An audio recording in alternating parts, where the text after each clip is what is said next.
Hello അസ്സാം വലൈക്കും welcome back to YouTube channel. ഇന്ന് നമ്മൾ എൻ്റെ വീട്ടിൽ പോവാണ്. അവിടെ നാത്തൂന് 8 മാസമായി 9 തുടങ്ങി കേട്ടോ. അപ്പം ഞാനങ്ങനെ വരുമ്പോൾ ഒന്നും നാത്തൂനായിട്ടൊന്നും കൊണ്ടുവരാറില്ല. അപ്പം ഇപ്രാവശ്യം പോകുമ്പോൾ ആൾക്ക് ഇഷ്ടപ്പെട്ട എന്തെങ്കിലും കൊണ്ടുപോകാമെന്നുള്ള ഇതിലാണ്. അപ്പം ഞാൻ ഉണ്ടാക്കിയിട്ടുള്ള ഉന്നക്കായി കേട്ടാ. ഉന്നക്കായി നല്ല ഇഷ്ടമാണ്. അപ്പോൾ പിന്നെ അതന്നെ ആയിക്കോട്ടെ എന്ന് ചോദിച്ചു. പിന്നെ കുറച്ച് ഫ്രൂട്ട്സും വാങ്ങിയിട്ടുണ്ടേനു. ഞാൻ വെറുതെ പോവാ വീട്ടിൽ, അപ്പോൾ പിന്നെ അതും കൂടി അങ്ങ് കഴിഞ്ഞോട്ടെ എന്ന് വിചാരിച്ചു. ആളുടെ നാട്ടിൽ അങ്ങനെയാൻ പോലും.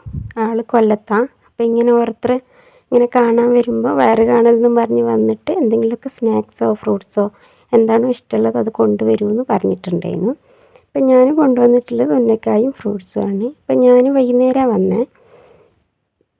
ഞാനും മക്കളും വൈകുന്നേരം ഹസ്ബൻഡ് കൊണ്ടാക്കുക ചെയ്തിട്ടുണ്ടായിരുന്നു. അതൊക്കെ ഉണ്ടാക്കിയെടുത്തിട്ട് പിന്നെ വൈകുന്നേരം ഒരു 3:30-4 മണി ഇങ്ങനെ ആയപ്പം വീട്ടിൽ പോയിട്ടാണ്. അപ്പോൾ അത് കൊടുക്കുമ്പോഴുള്ള റിയാക്ഷൻ ഞാൻ കാണിച്ചു തരാം. പിന്നെ എൻ്റെ ചാനൽ ആദ്യമായിട്ട് കാണുന്നവരാണെങ്കിൽ ലൈക്ക് ചെയ്യുക, ഷെയർ ചെയ്യുക, കമൻറ്റ് ചെയ്യുക, സബ്സ്ക്രൈബ് ചെയ്യുക കേട്ടോ. അപ്പോൾ അതാ ആകെ ഒരു 10 മിനിറ്റിൻ്റെ ഒരു ഹസ്ബൻഡിൻ്റെ വീട്ടിൽ നിന്ന് എൻ്റെ വീട്ടിലേക്ക് ആകെ 10 മിനിറ്റിൻ്റെ ഒരു ദൂരം മാത്രമേ ഉള്ളൂ. അങ്ങനെ വീട്ടിലെത്തി നാത്തൂന് ഇത് കൊടുത്തു കേട്ടോ. കണ്ടോ ചിരിക്കുന്നത്?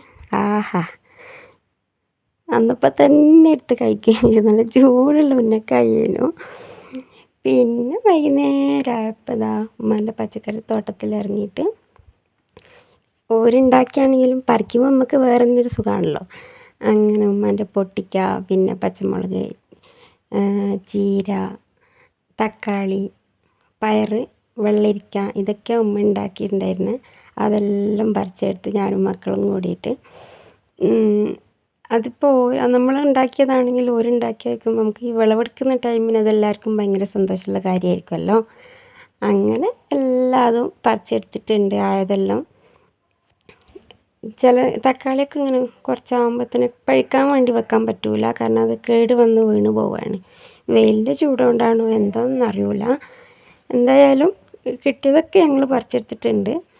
അപ്പോൾ നമ്മളെ വീടിങ്ങനെ വയൽ സൈഡാണ്. അപ്പോൾ പിന്നെ വയലിൻ്റെ തൊട്ടപ്പുറത്ത് റബ്ബർ തോട്ടമുണ്ട്, അതിൻ്റെ തൊട്ടപ്പുറത്ത് പുഴയാണ്. അപ്പോൾ വെള്ളം കയറുന്ന ടൈമിന് വീട്ടിലൊക്കെ വെള്ളം കയറും കേട്ടോ. പക്ഷേ കൃഷിയും കാര്യങ്ങളൊക്കെ ചെയ്യാൻ വേണ്ടിയിട്ട് നല്ല സ്ഥലമാണ്. കാരണം വയലായതുകൊണ്ട് നെല്ലിൻ്റെ ആ ഒരു ടൈം കഴിഞ്ഞാൽ പിന്നെ നമുക്കവിടെ പച്ചക്കറി കൃഷിയൊക്കെ ചെയ്യാൻ കഴിയും. അപ്പം നല്ല നമുക്ക് ആവശ്യത്തിനെല്ലാം ചെയ്യാം കേട്ടോ. കാരണം നനവ് എങ്ങനെയാണെന്ന് വെച്ചാൽ നമുക്ക് വീട്ടിൽ കിണറും കാര്യങ്ങളൊക്കെ ഉള്ളതുകൊണ്ട് തന്നെ നമ്മൾ അവിടെ നിന്ന് പൈപ്പ് ഇട്ടിട്ട് നനച്ച് ഉണ്ടാക്കുക ചെയ്യാം. പിന്നെ ഏകദേശം വിളവെടുപ്പും കാര്യമൊക്കെ കഴിഞ്ഞിട്ടുണ്ട്. ഇനിയും കുറേ പറിക്കാനുണ്ട് കേട്ടോ. പച്ചമുളകും തക്കാളിയൊക്കെ അതൊക്കെ ഇങ്ങനെ ആവുന്നതിനനുസരിച്ച് ഉമ്മ പറിച്ചോളും. അപ്പം നമ്മളിന്ന് ഇത്രയേ പറിച്ചിട്ടുള്ളൂ. അപ്പോൾ എൻ്റെ വീഡിയോ ഇഷ്ടപ്പെട്ടാൽ എന്തായാലും ഒന്ന് സപ്പോർട്ട് ചെയ്യാം.